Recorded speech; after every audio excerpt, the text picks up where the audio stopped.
Белгилүү болгондой, Бердике Баатыр, Калба жана Жергетал айыл аймактары биригип Беш Таш айыл аймагы болуп кайрадан түзүлгөн. Мындай аракеттер аймактык административдик реформанын алкагында ишке ашкан. Таластан чыккан биздин энелер, апалар ушул Айтматовду жарык дүйнөгө алып келген, Манас атабызды жарык дүйнөгө алып келген, ушул таластын туттуу жеринен чыгып атат. Ушул энелер сиздер аман болуңуздар. Бир күндүк майрамды астык кылат. Бир жылда 360 күн болсо дагы ошол күн сайын сиздерди биз майрамдасак дагы муну актай албайбыз. Көккашат айылынын тургуну Батмакан Разахунова кезинде советтик, партиялык жана агартуу тармагында жетекчилик кызматтарды аркалап ардактуу эс алууга чыккан. Аял темасына кайрылбаган бир да жазуучу жок.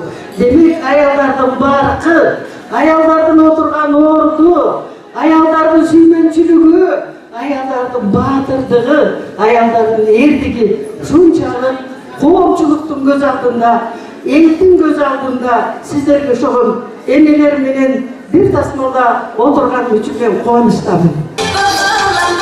Жылына Беш Таш айыл аймагында энелердин майрамы салтанаттуу түрдө белгиленет. Энелердин эмгеги даңазаланып, айыл өнөрпоздору жана райондук маданият бөлүмүнүн кызматкерлери тарабынан маданий программалар тартууланып келет.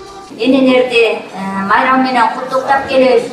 Бардыгыңыздарды мына бүгүнкү Беш Таш айыл өкмөтү тарабынан уюштурулуп жаткан энелер күнү менен чын дилимден Талас райондук мамлекеттик администрациясынын башчысы Намырзаев Нургазы Жакыповичтин атынан чын дилибизден куттуктайбыз. Апалар дайыма бар болуңуздар, бардыгыңыздар. Анарбек Солтонов атындагы орто мектебинде 40 жылга жакын мугалим жана жетекчи болуп эмгектенип келген эл агартуунун атличниги Кенжекан Ниязбекова энелердин майрамынын сый коногу. Эмгектенип жүргөн убакта биз көптөгөн окуучулар бүтүрүп чыгардык. Мына ошол окуучулар азыр Кыргызстандын ар бир тармагында, айыл чарбада, экономикасын өстүрүүдө жана башка тармактардын баарын эмгектенип жатышат.